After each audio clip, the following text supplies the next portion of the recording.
저희 남편은 항상 사람 좋다는 말을 들었습니다.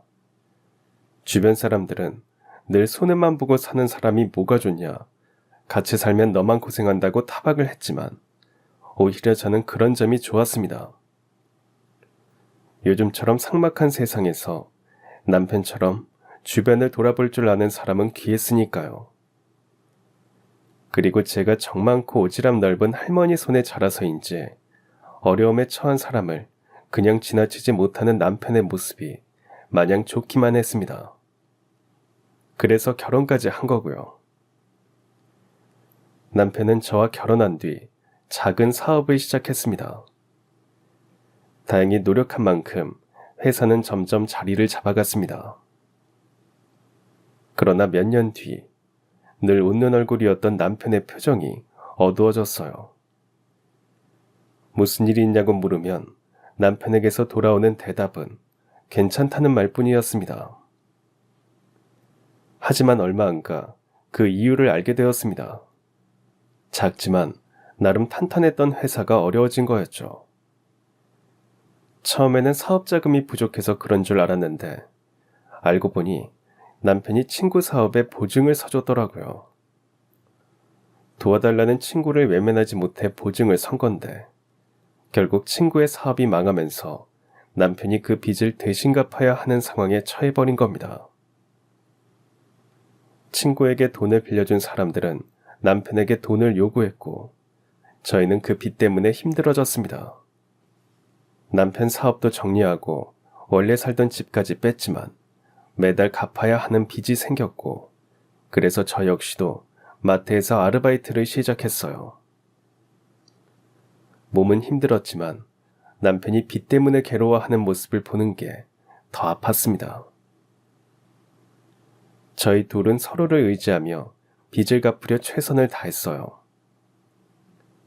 사업을 정리한 남편은 다행히 아는 사람의 소개로 작은 무역 회사에 취직할 수 있었습니다. 벌이는 예전만큼 못했지만 이거저거 따질 때도 아니었죠.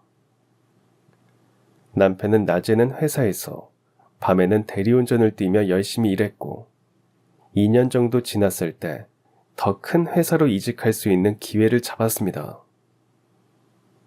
남편도 좋아했죠.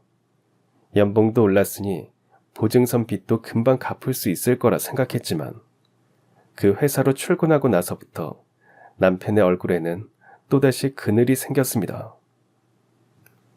힘들어하는 남편을 위해 아르바이트하는 곳에서 받은 보너스로 오랜만에 외식을 하려고 남편에게는 말하지 않고 퇴근 시간에 맞춰 회사 앞으로 찾아갔습니다. 마침 회사를 나오고 있는 남편을 바로 발견할 수 있었는데요. 혼자가 아니더라고요. 그리고 분위기 역시 심상치 않았습니다. 남편은 죄인이라도 된 것처럼 고개를 푹 숙이고 있었고 상사로 보이는 사람은 삿대질을 하며 큰 소리를 치고 있었어요. 그리고 이내 그 사람은 남편의 정강이를 까며 이렇게 말했습니다. 야, 너 회사 생활 꼬이고 싶어? 내가 제대로 꼬이게 해줘? 그 장면을 눈앞에서 목격한 저는 화가 나서 가만히 있을 수가 없었고 바로 달려가 남편의 앞을 막아서며 당신이 뭔데 그런 소리를 하냐며 따졌습니다. 순식간에 주변의 사람들이 몰려들었고 거기에는 퇴근하던 회사 사장님도 있었습니다. 소란이 난 걸 보고는 그냥 지나칠 수 없었고 무슨 일이 일어났는지 확인하려던 찰나 저와 눈이 마주쳤습니다. 그는 제 얼굴을 확인하더니 눈이 휘둥그레지며 깜짝 놀라고 말았습니다. 저는 할머니 손에 자랐습니다. 어머니는 저를 낳다 돌아가셨고요. 아버지는 트럭에 채소를 실어 팔던 일을 하셨는데 제가 8살 때 교통사고로 세상을 떠나셨어요. 이후 혼자 남은 저를 할머니께서 거두어 키워주셨습니다. 할머니는 한 동네에서 아주 오랫동안 백반집을 하셨습니다. 할머니는 정 많고 오지랖도 넓은 분이었습니다. 길고양이 한 마리, 어미 잃은 강아지 한 마리도 그냥 지나치지 못하셨어요. 그 동물들이 지나가는 자리에 비싼 사료를 사서 갖다 놓거나 가게 앞으로 찾아오면 팔아야 할 음식을 내어주기도 했습니다. 어린 마음에 저는 그게 좀 아까웠어요. 할머니, 그렇게 고양이나 강아지한테 사료 사주고 생선 주면 손님한테는 못 팔아요? 이러다 우리 망하는 거 아니에요? 연희야, 내 집으로 들어온 거는 동물 한 마리도 함부로 대하면 안 되는 거란다. 나쁜 끝은 없어도 착한 끝은 있다고 하잖니. 다 소중하게 잘 대해주면 나중에 그 복이 전부 나한테 오는 거니까 너무 야박하게 굴지 마라. 악한 끝은 없어도 선한 끝은 있다. 착한 사람이 결국엔 잘 된다는 이 말은 할머니의 말버릇이기도 했습니다. 할머니께서는 동물뿐만 아니라 돈이 없어 보이는 사람들에게는 무료로 밥을 내어주기도 했고요. 동네에 배고른 애들이 있으면 과자 하나라도 쥐어주셔야 직성이 풀리는 것 같았습니다. 처음에는 그게 불만이기도 했지만 그렇게 베푸는 할머니가 대단해 보였고 그런 모습을 보고 자라서인지 저 역시도 그 발끝이라도 따라가려고 착하게 살기 위해 노력했습니다. 이런 보살핌 속에서 부모님이 안 계셔도 잘 자랐는데요. 제가 20살이 되던 해 겨울, 할머니께서 쓰러지시고 말았습니다. 식당 일을 도와드리고 있던 저는 너무 놀라 바로 구급차를 불러 병원으로 향했습니다. 하지만 감기가 폐렴으로 악화된 데다 나이가 많으셔서 건강이 점점 더 안 좋아지셨어요. 그래서 가게 문도 닫고 한동안 입원해서 치료를 받으셔야 했습니다. 병원 침대에 누워있는 할머니의 모습은 당장이라도 어딘가 잘못될 것만 같았고 20살밖에 안 됐던 저는 이대로 할머니가 떠날까봐 너무 무서워서 눈물만 흘렸어요. 연희야, 할머니 괜찮아. 울지 마라 우리 강아지. 괜찮기는요. 힘이 하나도 없고 밥도 잘 못 먹고 맨날 기침만 하는데 나 너무 무서워요. 할머니 금방 일어날 수 있어. 그러니까 울지 마. 울지 마라 내 새끼.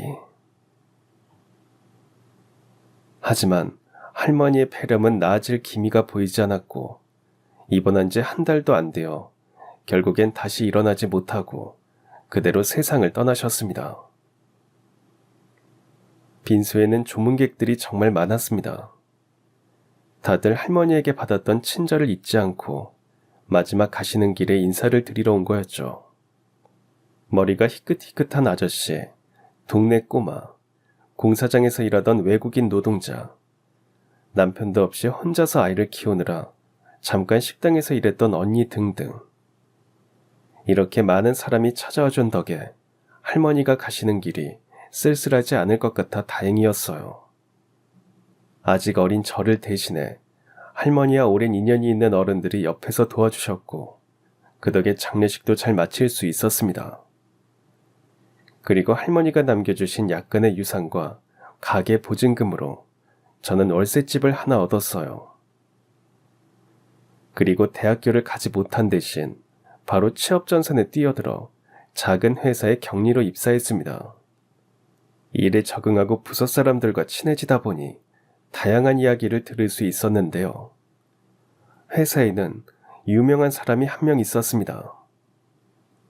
그건 바로 기획팀의 박수철 대리라는 사람이었어요. 그는 회사 안에서 바보같이 착한 사람으로 유명했습니다. 연희 씨도 기획팀 박수철 대리 알아? 개인적으로는 모르는데 그냥 소문만 들었어요. 엄청 착하시다고 하던데요. 진짜 착해. 근데 나는 그렇게 착한 사람은 별로더라. 사람이 너무 퍼주기만 하고 자기 건 하나도 못 챙긴다니까. 아휴, 요즘 같은 세상에 그렇게 살아서는 손해만 보지. 그런가요? 그래도 못된 것보다는 착한 사람이 좋죠. 말만 들어서 어떤 사람인지 궁금해졌는데 며칠 안가 박 대리가 사람들 도와주는 걸 자주 목격하게 됐습니다.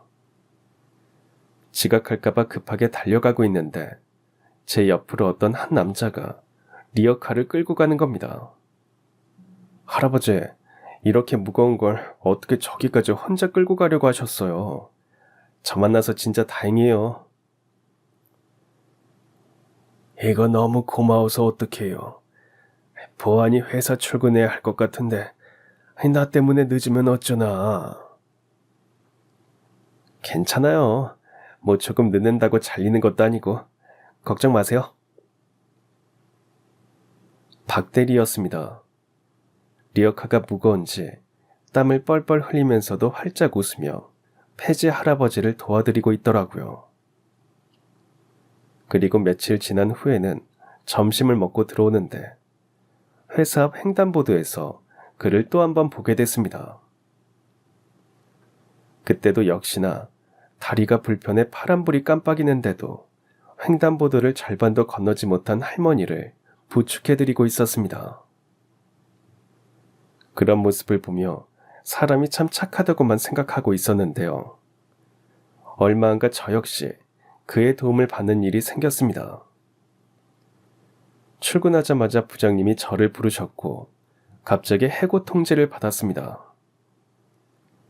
회사가 어려워져서 인원 감축에 들어갔는데 가장 만만했던 저를 먼저 자른 거였죠.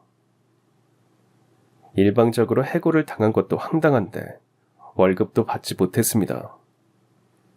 이미 2달치의 월급이 밀려 있었는데 회사는 그걸 처리해줄 생각이 없어 보였어요.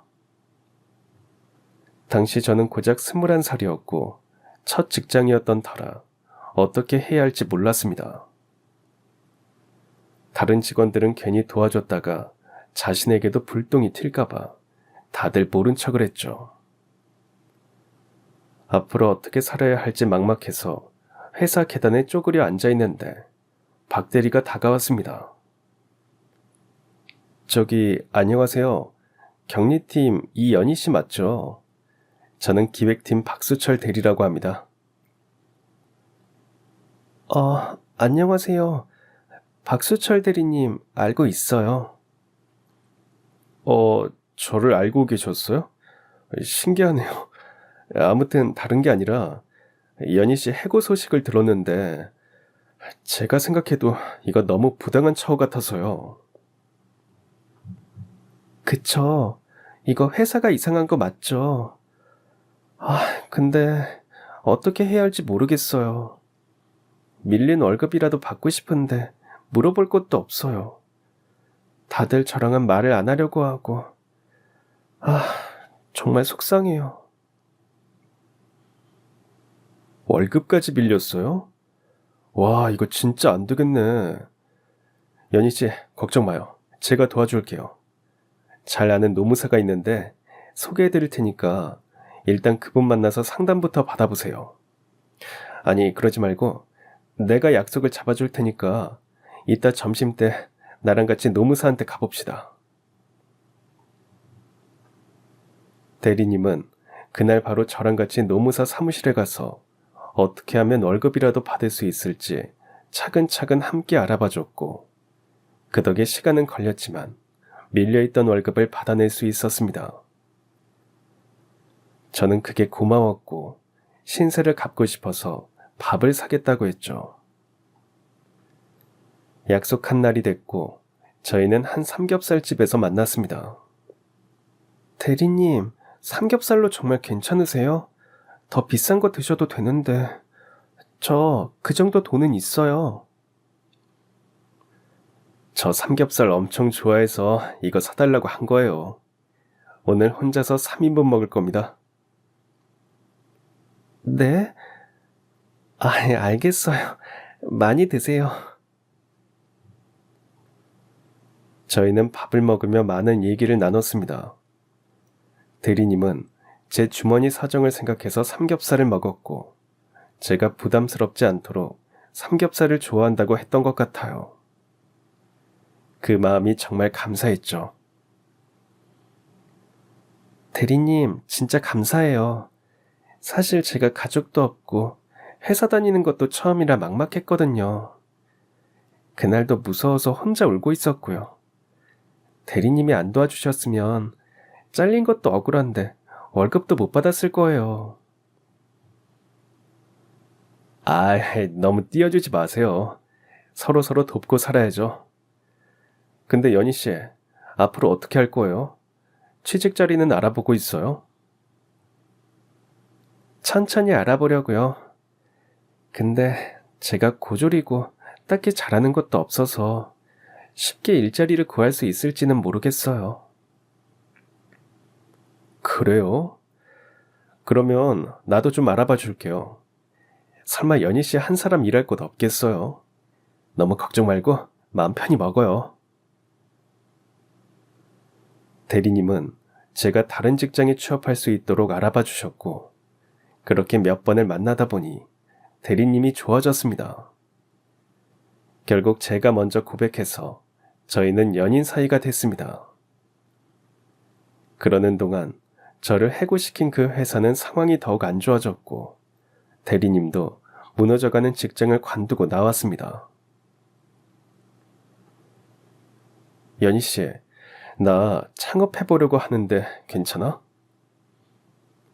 수철 씨 이미 마음먹은 거 아니에요? 그래도 네 의견도 중요하지. 우리 사귀는 사이잖아. 내가 창업해서 더 힘들어질 수도 있잖아. 그러면 우리 결혼도 미뤄질 건데. 아, 진짜 괜찮겠어? 괜찮아요.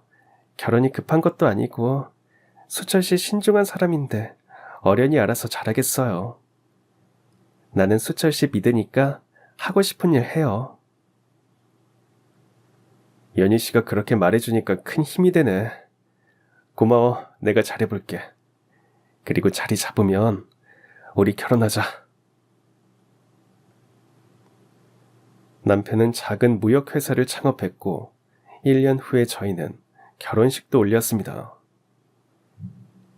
다행히 회사는 점차 자리를 잡아가서 창업할 때 빌렸던 돈도 생각보다 빨리 갚을 수 있었습니다. 친구들은 남편이 사업을 한다고 하니까 엄청 부자라도 된 줄 알았지만 둘이서 먹고 사는 게 어렵지 않을 딱 그 정도였습니다. 항상 사람 좋다는 말을 듣는 남편이었기에 아는 사람이 힘들면 물심양면으로 도와줘서 큰 돈을 벌지는 못했거든요. 그래도 어릴 때부터 할머니가 다른 사람을 도와주는 걸 보고 자라서 그런지 남편이 인정이 많은 것에 대해 불만은 없었습니다. 그리고 그렇게 착하게 산 덕에 대출 빚이라도 갚을 수 있었던 거라 여겼습니다. 그런데 몇 년 후 남편의 사업에 문제가 생긴 것 같았습니다. 분명 무슨 일이 있어서 표정이 무거운데 저한테는 한마디도 하지 않아 답답해서 먼저 물어봤어요. 여보, 혹시 회사에 무슨 일 있어요? 일은 무슨, 아무 일도 없어. 아무 일도 없다는 사람이 요 며칠 죽을 상을 하고 다녀요. 우리 결혼할 때 약속했잖아요. 서로한테 비밀도 만들지 말고 숨기지도 말고 힘든 일 생기면 같이 고민해보자고요. 당신 그 말 잊었어요? 사업이 잘 안 돼요? 혹시 돈이 모자라서 그런 거면 나도 좀 구해볼게요. 아니야, 곧 해결될 일인데 당신까지 걱정하는 게 싫어서 말 안 한 거야. 진짜 금방 괜찮아질 거니까 걱정 마. 남편의 말을 믿었지만 며칠 뒤 기운이라도 주려고 직접 산 도시락을 들고 회사를 찾아갔는데 그곳은 난장판이었습니다. 얼핏 봐도 10명 넘는 사람들이 몰려와 남편에게 돈을 내놓으라면서 소리를 지르고 있었어요. 남편은 혼자서 그 사람들을 상대하느라 진땀을 흘리고 있었습니다. 저는 곧장 그리로 달려가서 남편 앞을 가로막고 섰어요. 당신들 왜 이러는 거예요? 우리 남편한테 왜 소리를 지르고 그래요? 무슨 일인데 이러냐고요? 여보, 연희 씨 나와, 여기 위험해. 아무리 위험해도 그렇지.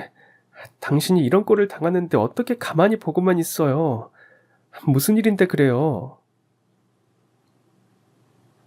남편은 저를 보자 사람들을 다 일러 되돌려 보냈습니다.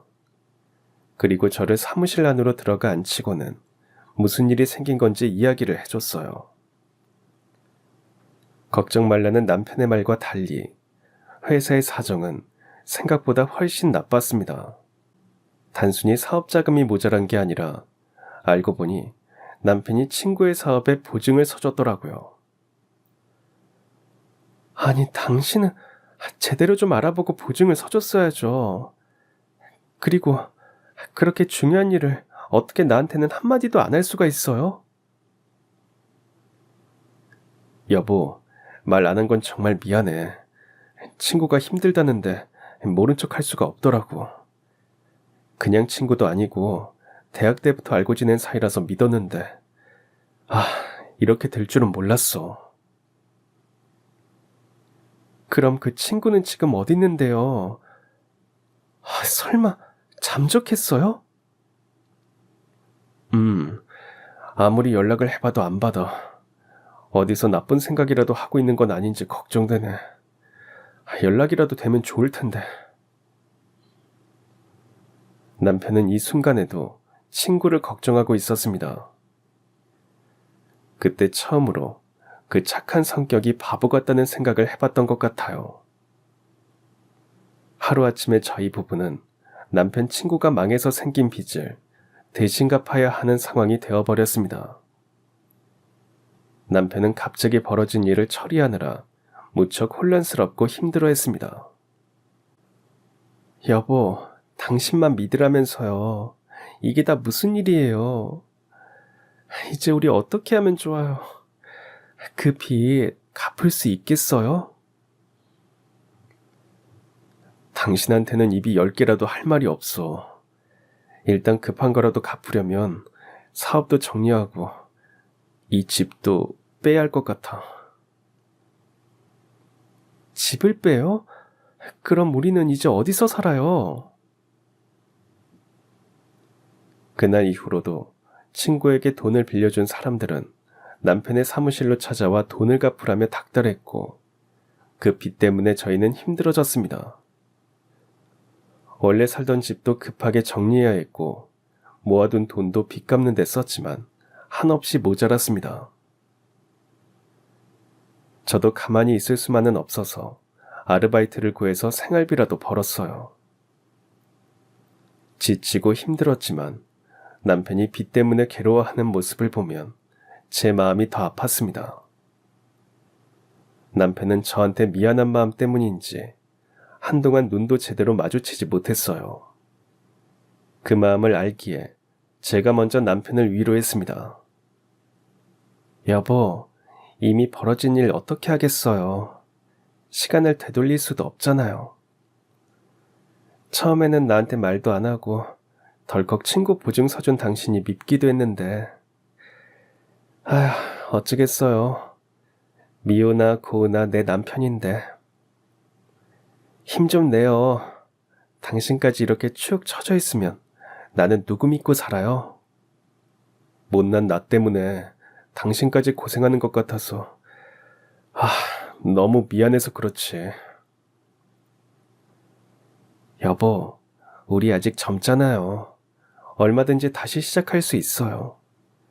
나도 당신 옆에서 많이 도와줄 테니까 힘내요, 네? 그렇게 말해줘서 고마워. 몇 년만 고생하면 빚도 정리할 수 있을 거야. 내가 그거 하나는 진짜 약속할게.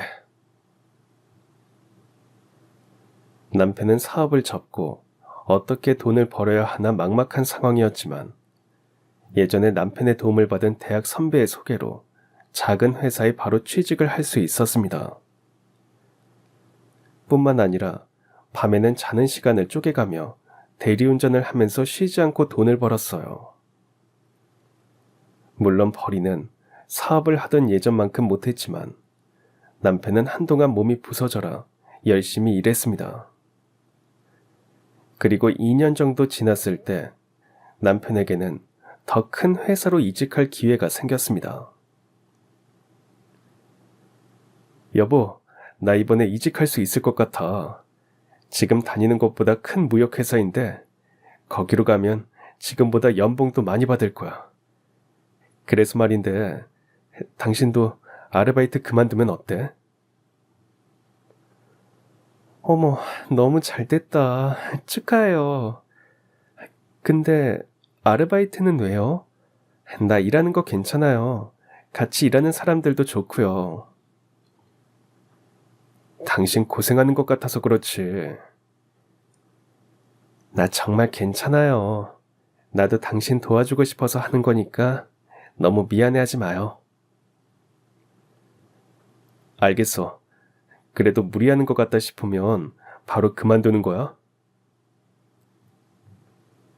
남편은 무사히 이직에 성공했고 아무래도 이전보다 연봉이 높아지니 숨통이 트일 거라 기대했습니다. 그리고 생활이 나아지면 남편의 표정도 한결 좋아질 줄 알았어요. 하지만 회사를 옮긴 후로 남편의 표정은 점점 더 안 좋아졌습니다. 무슨 일이 있는 거냐 물어도 별일 없다는 대답뿐이라 큰 회사로 옮겨서 일이 많아져서 그렇겠지 하고 생각했습니다. 적응하면 괜찮아질 거라 생각했지만 이상하게도 남편은 매일 시들어가는 것처럼 보였어요. 이런 남편에게 힘이 되어주고 싶어 어떻게 하면 좋을까 생각하던 중에 아르바이트 하던 마트에서 보너스를 받게 됐습니다. 연희 씨, 내일 월급날이죠? 이번 달은 평소보다 월급이 좀 더 들어갈 거예요. 어머, 정말요? 왜요? 연희 씨 판매 실적도 좋고 일도 잘해서 보너스로 더 넣었어요. 아르바이트라고 하면 다들 자기 할 일만 딱 하고 가는데 연희 씨는 손님들한테도 친절하고 실적도 좋고 고마워요. 앞으로도 이렇게만 일해주세요. 오래오래 같이 일해봐요. 당연히 할 일을 한 것뿐인데 잘 봐주셔서 감사해요, 사장님. 앞으로도 더 열심히 할게요. 그렇게 받은 보너스를 남편을 위해 쓰기로 결심했죠. 빚을 갚기 시작하면서 저희는 제대로 된 외식 한 번 한 적이 없었습니다. 그래서 이 돈으로 오랜만에 단둘이 맛있는 식사도 하면서 힘들어하는 남편에게 기운을 주고 싶었습니다. 그리고 다음날이 됐어요. 깜짝 놀래켜주고 싶어서 남편 몰래 퇴근 시간에 맞춰 회사 앞으로 찾아갔습니다. 마침 다른 직원들과 퇴근하는 남편을 볼 수 있었어요. 그런데 분위기가 심상치 않았습니다. 남편은 죄인처럼 고개를 푹 숙이고 있었고 상사로 보이는 사람이 그런 남편에게 호통을 치고 있었죠. 그 목소리가 어찌나 큰지 조금 떨어진 저한테도 다 들릴 정도였습니다. 야, 박수철, 너는 왜 일을 네 마음대로 처리하냐? 누가 너한테 그렇게 하래, 어? 부장님, 그게 아니라요, 이야, 이게 이제는 말대꾸도 하네? 야, 박수철, 너 임마 회사 생활 꼬이고 싶어? 어디 내가 제대로 한번 꼬이게 해줘, 어? 그렇게 말하고는 냅다 제 남편의 정강이를 까는 겁니다. 그걸 본 저는 너무 화가 났고 재고 따질 것도 없이 그쪽으로 달려가 남편 앞을 가로막았습니다. 여보, 수철씨 괜찮아요? 다친 거 아니에요? 어디 좀 봐요.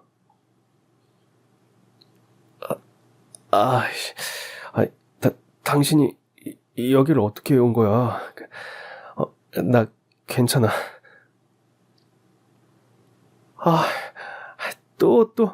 당신은 괜찮다는 말밖에 못해요. 괜찮긴 뭐가 괜찮아요. 정강이가 시뻘개졌는데. 남편의 다리를 확인하고 제 눈에는 보이는 게 없어졌습니다. 그래서 정강이를 깠던 그 남자에게 소리를 질렀어요. 뭐야? 당신이 누군데 우리 남편을 발로 차요? 당신이 뭔데? 이거 엄연히 폭행이에요. 아유, 이건 또 누구야? 누구? 누구긴. 나 박수철 와이프다. 당신은 누군데? 됐고, 우리 남편한테 사과해요. 지금 당장! 씩씩거리며 상사처럼 보이는 그 사람을 뚫어지게 쳐다봤습니다. 큰 소리가 들리자 순식간에 사람들이 몰려들었습니다. 갑자기 몰린 인파에 당황스러웠지만 저한테는 그것보다 남편을 때린 사람에게 사과를 받아내는 게 우선이었습니다. 그런데 어떤 남자가 인파를 뚫고 들어왔습니다. 남편의 상사는 그 남자를 보더니 깜짝 놀랐어요. 아이, 사장님이 여기는 어떻게 퇴근하려는데 소란이 있는 것 같아서 확인하려고 와봤어요. 김 부장, 회사 앞에서 이게 다 무슨 일입니까? 이제 그게 별일 아닙니다, 사장님. 여기는 제가 잘 처리할 테니까 퇴근하셔도 됩니다. 사장님이라는 사람은 남편과 저를 한번 쳐다보고 발길을 돌리려다가 다시 고개를 돌려 저를 쳐다봤습니다. 뚫어지게 제 얼굴을 확인하더니 눈이 휘둥그레졌어요. 그리고 외쳤습니다. 아니, 너는... 남편의 회사 사장님은 저를 알고 있는 듯 했어요. 그런데 웃긴 건 저 역시도 그 얼굴이 굉장히 낯이 익었다는 겁니다. 그리고 마침내 사장님이 누군지 기억해냈어요. 남편이 다니고 있는 회사의 사장님은 아주 예전에 할머니가 하시던 백반집에 자주 오던 가난한 고등학생이었습니다. 제가 초등학교를 다닐 때쯤이었습니다. 저는 학교가 끝나면 바로 집으로 가지 않고 할머니의 식당으로 가서 숙제도 하고 놀기도 하면서 문을 닫을 때까지 기다리고는 했습니다. 그때 자주 오던 손님 중에는 그 당시 대학생이던 사장님도 있었어요. 주로 동네 사람이 오던 가게였기에 대학생은 흔치 않는 손님이었습니다. 몇 번 얼굴을 본 뒤 누군지 궁금해서 할머니께 물어봤어요. 할머니, 저 오빠는 누구예요? 누구? 준식이 말하는 거냐? 저 오빠 이름이 준식이에요? 우리 동네 사람 맞아요? 우리 동네 토박이는 아니고 한 1년 전인가? 그때 이사 왔다고 하더라. 아휴, 준식이 생각만 하면 할머니가 마음이 아파. 왜요? 그 오빠도 불쌍해요? 그래서 맨날 돈도 안 내고 식당 와서 밥 먹고 가는 거예요? 아유, 돈도 안 내냐니. 할머니가 우리 손주 같아서 밥 한 끼 해주는 거야. 어린애가 너무 험한 일이 많았어. 아휴, 딱해라. 할머니는 딱하다고 말씀하시면서 대학생 오빠의 사정을 이야기해 준 적이 있습니다. 사장님은 원래 제가 살던 동네 사람은 아니었습니다. 1년 전에 갑자기 이사를 왔는데 돈이 없어서 대학교도 휴학과 복학을 반복하고 있었어요. 원래 잘 살던 집이었지만 사장님의 아버지가 사업을 하다 망해버렸고 그 빚을 다 짊어질 수 없어 스스로 목숨을 끊었다고 합니다. 그런데 불행은 거기서 끝나지 않았어요. 사장님의 어머니는 간암에 걸렸고 형은 집을 빼서 급한 빚이라도 갚으려고 모아둔 돈을 들고 해외로 튀어버린 후 소식이 끊겼습니다. 집도 없이 거리에 나앉으려던 찰나 이모의 도움으로 겨우 방 한 칸을 구해 이 동네로 어머니와 함께 오게 된 거죠. 어머니의 암 수술은 성공적으로 끝났지만 몸이 약해진 탓에 일도 할 수가 없어서 사장님 혼자서 아르바이트를 서너 개씩 하며 남은 빚도 갚아가며 어머니와 단둘이 살고 있다는 겁니다. 할머니는 사장님의 사정이 너무 딱해서 돈도 안 받고 공짜로 밥을 주고 있었던 거죠. 사장님은 밥을 먹으면서도 항상 미안해했습니다. 준씨가 팍팍 먹어라 팍팍. 한창 때인데 왜 그것밖에 못 먹어. 너 내일 새벽부터 공사장 가서 일해야 한다며. 한 그릇 더 먹고 가. 모자란 거 있으면 말하고. 아니에요 할머니. 저 진짜 배부르게 먹었습니다. 그리고 이거 얼마 안 되지만 밥값이에요. 받아주세요. 아유, 됐어. 파는 밥도 아니고 내가 먹던 반찬에 숟가락 하나 더 올려둔 건데 돈은 무슨 돈이야. 너도. 매번 이렇게 얻어먹는 것도 염치가 없어서 그래요. 됐다. 그 돈 아껴서 어머니 약이나 더 사드려. 그리고 이따 밥 먹고 갈 때 이것도 가져가. 오늘 떡집 사장이 많이 만들었다고 나눠준 건데 너도 주려고 챙겨놨다. 가져가서 어머니랑 먹어. 감사합니다. 잘 먹을게요. 할머니, 그러면 제가 손녀 공부 좀 봐줘도 될까요? 보니까 매일 여기 와서 숙제하는 것 같은데 제가 옆에서 도와주면 좋잖아요. 정말? 아유, 그러면 나야 너무 고맙지. 우리 연이 학원도 제대로 못 보내는데 대학생 오빠가 가르쳐주면 좋지. 근데 준식이 시간 뺏는 거 아닌가 모르겠네. 아니에요, 괜찮습니다. 그럼 내일부터 연희 공부는 제가 봐줄게요. 사장님은 어린 제 공부를 봐주는 걸로 식사값을 대신했습니다. 그리고 1년 후 사장님은 군대에 가게 됐다면서 인사를 하러 가게를 찾아왔습니다. 할머님, 저 곧 입대하게 됐습니다. 그동안 정말 감사했어요. 오늘은 인사드리려고 찾아왔습니다. 군대를 가? 아이고, 그럼 춘식이 어머니는 몸도 안 좋은 양반이 혼자 있을 수 있나 걱정이네. 안 그래도 그게 걱정이었는데요. 잘 해결됐어요. 복무하는 동안 시골에 있는 이모 댁에 가서 살게 됐거든요. 할머님도 건강하게 잘 지내셔야 해요. 휴가 나오면 꼭 찾아오겠습니다. 하지만 찾아오겠다는 말과 달리 그 뒤로 그의 모습은 볼 수 없었습니다. 그렇게 사장님은 기억에서도 점점 잊혀갔는데요. 제가 20살이 되었을 때 저희는 할머니의 장례식에서 한 번 더 만나게 됐습니다. 마지막 가시는 길을 보려고 빈소에는 조문객이 많았습니다. 그 중엔 제가 아는 얼굴도 모르는 얼굴도 있었는데 유독 눈에 띄는 사람이 있었어요.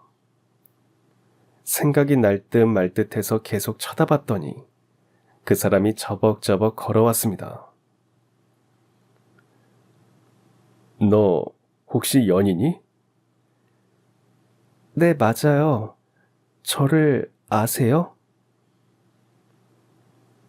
연이야, 나 몰라보겠어? 준식이 오빠잖아. 너 어렸을 때 식당에서 숙제도 자주 봐주곤 했었는데 기억 안 나? 이야, 꼬맹이가 진짜 많이 컸네. 밖에서 보면 못 알아보겠다. 못 알아보겠는 건 사장님도 마찬가지였습니다.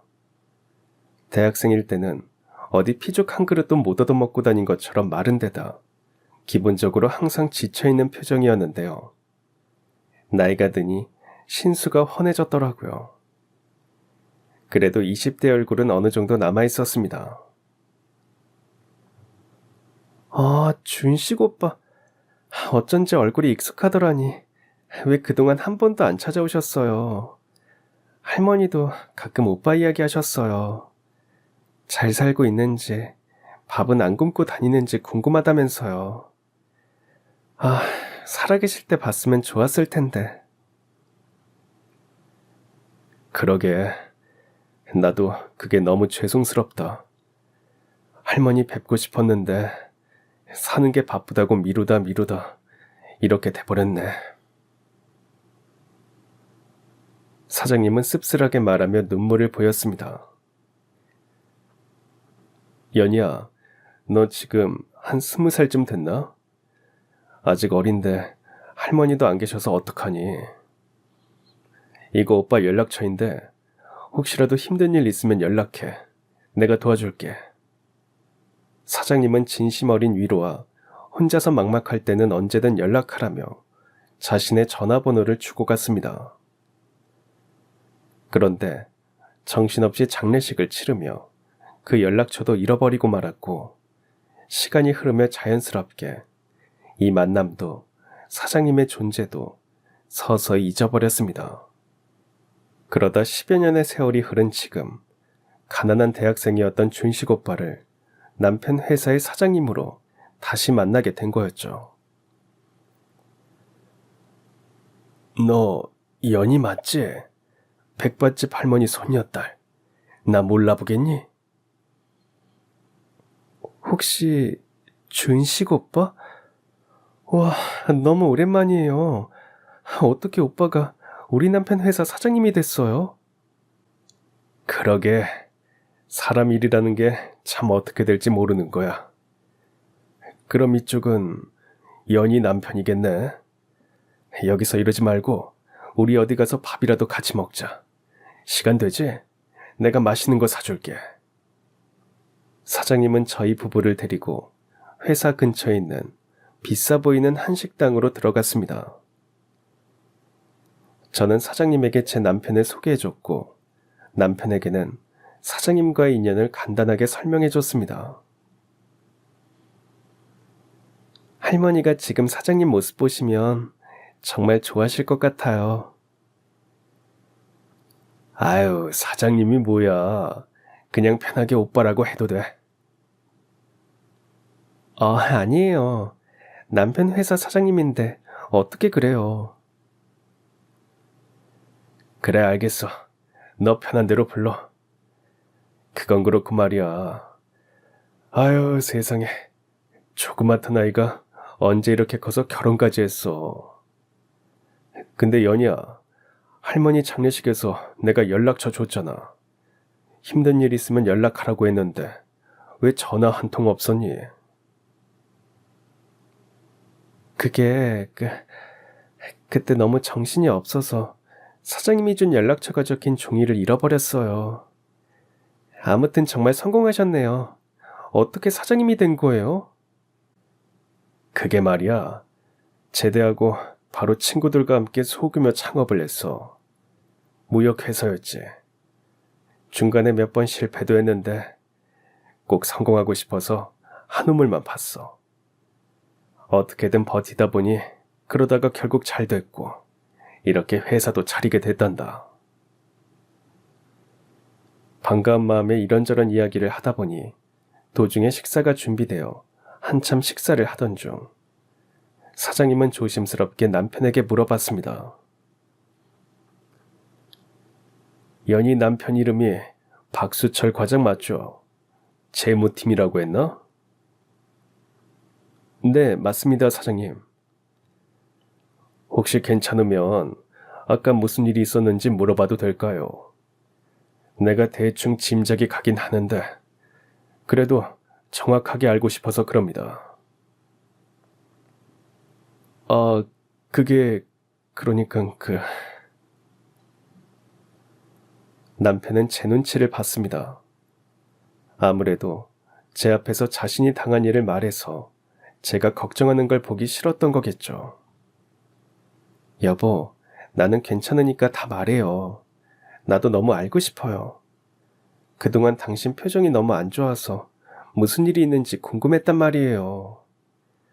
그래서 안 그래도 오늘 날 잡고 같이 밥 먹으면서 물어보려고 했었어요. 맨날 괜찮다, 괜찮다 넘어가지 마요. 힘든 일 있으면 나랑 같이 의논하고 극복해가기로 했잖아요. 알았어. 당신한테는 끝까지 숨기고 싶었는데 이렇게 된 이상 다 말해줄게. 아까 그 사람은 내 상사야. 재무팀 김 부장님. 이직하고 열심히 일해보려고 했는데 나를 없는 사람 취급하더라. 회의를 할 때도 내 의견은 묻지도 않았고 부하 직원들 앞에서도 대놓고 무시하고 말이야. 중간에 사표 쓸까 생각도 해봤지만 갚아야 될 빚을 생각하면 사표 내는 게 어려웠어. 나 이 회사 이직할 때 당신도 많이 좋아했고 말이야. 그래서 나만 참으면 되니까 더 참아보자 한 거지. 제 설득에 남편은 겨우 입을 열었고 그간의 사정을 알게 된 저는 화가 나고 남편이 안쓰러워서 눈물이 쏟아졌습니다. 남편은 이직한 뒤에 회사에 적응하지 못하고 있었습니다. 지방대 출신에 예전에 다니던 회사도 이름도 들어본 적 없는 중소라며 기존에 있던 직원들이 텃세를 부리며 남편을 무시했던 거죠. 특히 남편의 정강이를 찾던 부장이라는 사람이 제일 심했습니다. 사람들이 보는 앞에서 무시하는 것은 기본이었고요. 과장급인 남편에게 온갖 잔심부름을 시켰어요.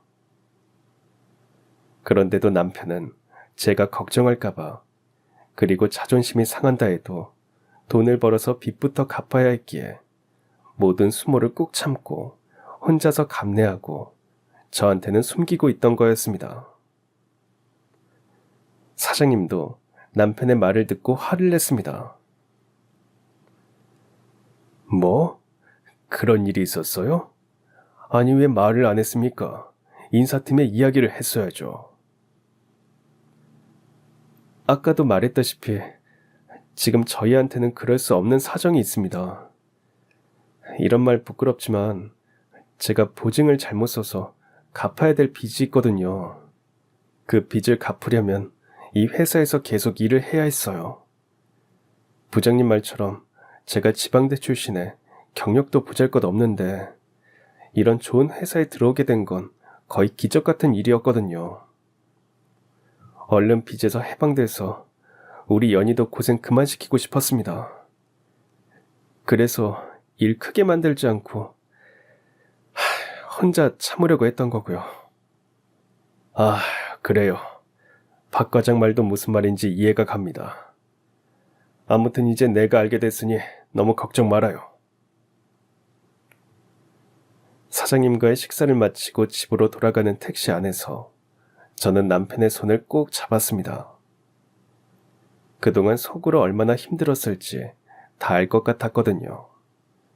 그 생각을 하니 제가 다 서러웠고 저도 모르게 눈물이 흘러나 봅니다. 남편이 우는 저를 보고 당황했어요. 연희 씨, 왜 울어? 설마 나 때문에 우는 거야? 울지 마. 당신이 울면 내가 더 미안해지잖아. 여보, 수철 씨, 그동안 힘들었죠. 얼마나 속상했어요. 나는 그것도 모르고 그냥 큰 회사로 이직해서 일이 힘들어서 그러나 했어요. 사실 일보다 사람이 훨씬 힘든 건데 말이에요. 아니야, 나는 정말 괜찮아. 그나저나 사장님이랑 당신이랑 그런 인연이 있었다니 정말 놀랐어. 사장님이 정말 고마워하는 것 같더라. 맞아요. 저희 할머니가 사장님을 정말 안타깝게 생각하셨어요. 어린데 집안 빚도 갚아야 하고 아픈 어머니 병수발까지 해야 했으니까요. 이렇게 성공한 모습 보셨으면 내일처럼 기뻐하셨을 거예요. 그날 이후 회사 사장님과 저희 부부가 인연이 있다는 소문은 회사에서 급속도로 퍼져나갔습니다. 남편을 괴롭히고 무시하던 김 부장은 제일 먼저 태도가 달라졌어요. 저기 박 과장, 커피 마셨나? 이거 내가 저기 비싼 카페 가서 사온 건데 마시게나. 이런 거 안 주셔도 되는데요. 사온 거니 잘 마시겠습니다. 그리고 말이야, 그동안 내가 박 과장에게 오해가 많았던 것 같아. 내가 전부 사과할게. 어제 발로 찬 거 그것도 미안하네. 그런데 이 사장님과는 자세히 어떤 사이인지 물어봐도 되나? 제가 아니라 저희 안사람이랑 예전에 알던 사이라고 해요. 저하고는 그렇게 큰 인연은 없습니다. 그래. 그래도 아내 지인이 남편 지인 되고 그러는 거지. 아무튼 박 과장 앞으로 힘든 일 있으면 언제든 나한테 말해줘. 내가 있는 힘껏 도와줄게. 부장이 무슨 생각을 하는 건지 뻔히 보였지만 남편은 사장님과 제가 인연이 있다고 해서 그 덕을 볼 생각은 하나도 없었어요. 그날 이후 사장님은 한 번 더 저희 부부를 회사로 불렀습니다. 그리고 저한테 봉투를 하나 건넸습니다. 그 안을 확인하고 저는 깜짝 놀랐습니다. 상당한 액수의 수표가 들어있었거든요. 얼핏 봐도 몇 천은 되는 것 같았어요. 사장님, 이게 무슨 돈이에요? 이거 내가 그동안 할머니한테 얻어먹은 밥값이야. 연희 네가 할머니 대신해서 받아줬으면 한다. 무슨 소리예요? 밥값은 제 공부 가르쳐주는 걸로 했잖아요. 그리고 이거 밥값이라기에는 액수가 너무 커요. 이 돈 못 받아요. 연희야, 며칠 전에 같이 밥 먹을 때 너희 부부가 어떤 상황인지 궁금해서 내가 따로 알아봤다. 이 정도면 남은 빚은 갚을 수 있을 거야. 할머니께 갚아야 하지만 돌아가셨으니까 너라도 이 돈 꼭 받아줬으면 좋겠구나. 그걸 사장님이 왜 갚아줘요? 저희 부부 빚인데요. 그게 말이야, 할머니와 내 사이에 연히 너는 모르는 일이 하나 있어. 그 동네 살던 시절에 내가 빚진 건 밥값뿐만이 아니다. 할머니께서 내 대학 등록금도 주신 적이 있어. 저희 할머니가요? 처음 듣는 이야기예요. 그땐 연히 네가 어렸으니까 할머니께서도 일일이 다 말해주지는 않으셨겠지. 한 번은 집에 남은 재산을 들고 해외로 혼자 도망갔던 우리 형이 잠시 한국에 들어온 적이 있었어. 정신 차린 줄 알았더니 아휴, 그게 아니었지. 형은 돈이 떨어져서 잠깐 들어왔던 거였어. 그래서 내가 모아놓던 빚 갚을 돈이랑 내 등록금까지 가지고 또 어딘가로 혼자 사라져버렸어. 도망간 형을 찾으려고 새벽에 동네를 뒤지고 있는데 그때 식당에 출근하시던 너희 할머니를 만나게 된 거야. 그때 할머니는 사장님을 보고 그냥 지나치지 못하고 가게 안으로 데리고 들어가 무슨 일이 생긴 건지 물어보셨다고 해요. 사장님은 아득바득 살아도 나아지지 않는 자신의 삶이 너무 비참해서 울면서 이야기를 했고 그 말을 다 들은 할머니는 잠시 뭔가를 생각하시는 듯 하더니 다음날 가게 문을 닫을 시간에 한 번 더 찾아오라고 했답니다. 그래서 할머니 말대로 찾아가셨어요?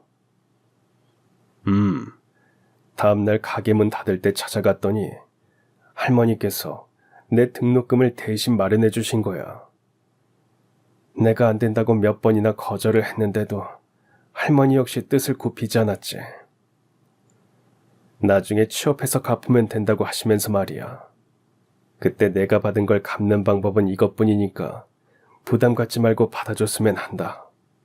할머니가 내게 준 등록금을 너한테 갚는 거라고 생각하렴. 큰 액수였기에 저희 부부는 몇 번을 거절했지만 사장님의 고집도 보통은 아니었고 결국 저희는 그 돈을 받아서 남아있는 보증빚을 해결했습니다. 아참, 그리고 그 김 부장은 직장 내 괴롭힘으로 징계를 받을 겁니다. 그러니까 박 과장은 걱정하지 말아요. 결국 그렇게 됐군요. 알겠습니다. 그런데 일주일 뒤 퇴근한 남편에게서 징계 처리가 됐다던 그 부장이 회사에서 해고됐다는 소식을 들었습니다.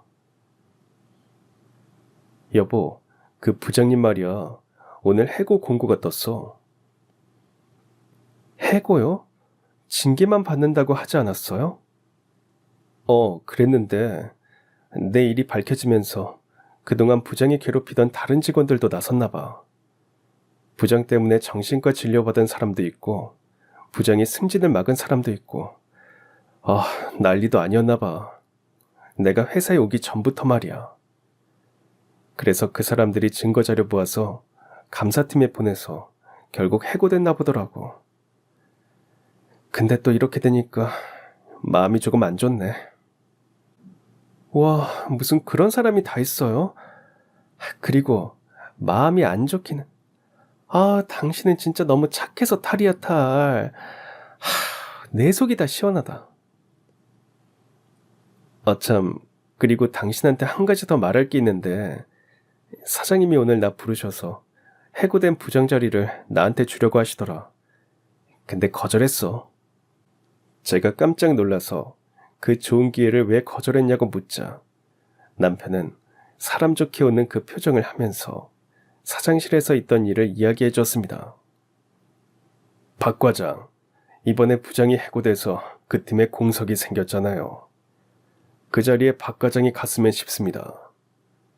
부장하고 나면 나중에는 우리 회사 임원으로 오르기가 쉬울 거예요. 어떻습니까? 저기 사장님, 말씀은 감사하지만 제안은 거절하겠습니다.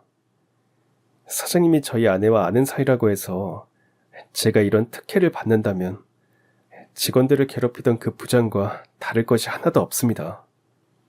분명 뒷말이 나올 거고요. 사장님이 진 빚은 저희 아내 할머님에게 갚으셔야 할 것이지 저한테까지 갚아야 할 건 아니라고 생각합니다. 제안은 감사하지만 정중하게 거절하겠습니다. 남편은 요행으로 얻은 건 언젠가 탈이 나게 돼 있다면서 승진 제안을 거절했던 거였죠. 아깝다. 부장 자리 가면 다음부터는 승승장구라고 하던데. 당신까지 그러지 마. 내 실력으로 하나씩 올라가면 돼. 당신 남편 못 믿어? 장난이에요. 당신이랑 같이 산 세월이 얼만데. 나도 당신이 기회만 있으면 당신 능력 보여줄 수 있을 거라 믿어요. 잘했어요. 남편은 그 뒤 실력대로 차근차근 승진을 해나갔습니다. 그리고 회사에서 중요한 일을 맡으며 승승장구했고 결국에는 누구의 도움도 아닌 자신의 힘으로 회사 임원까지 달게 됐습니다. 그리고 결국 결혼할 때 저한테 약속했던 고생시키지 않고 행복하게 해주겠다던 그 약속을 지켰고 누구보다 마음이 평화로운 시간을 보내고 있습니다. 저는 요즘 돌아가신 할머니께서 입버릇처럼 말씀하셨던 나쁜 끝은 없어도 착한 끝은 있다는 말이 떠오릅니다. 나 하나 먹고 살기에도 팍팍하고 삭막한 세상에서 착한 사람은 미련하고 바보 취급을 받기도 하죠. 남을 도우면 사는 게 답답해 보일 수도 있죠. 남이 알아주는 것도 아닌데 왜 그렇게 사냐고 뭐라 하는 사람도 있을 겁니다. 하지만 할머니와 남편을 보고 있으면 착한 끝은 있다는 그 말이 무슨 뜻인지 알 것 같습니다. 선하게 살면 당장 눈앞에 보이는 건 없더라도 언젠가는 어떤 식으로든 그에 대한 보상이 반드시 있다는 걸요.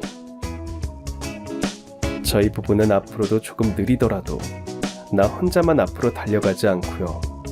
내 주변도 돌아볼 줄 아는 사람으로 살아갈 생각입니다. 그럼 지금까지 사연 들어주셔서 감사합니다. 사연이 재밌으셨다면 구독과 좋아요 부탁드려요. 감사합니다. 안녕히 계세요.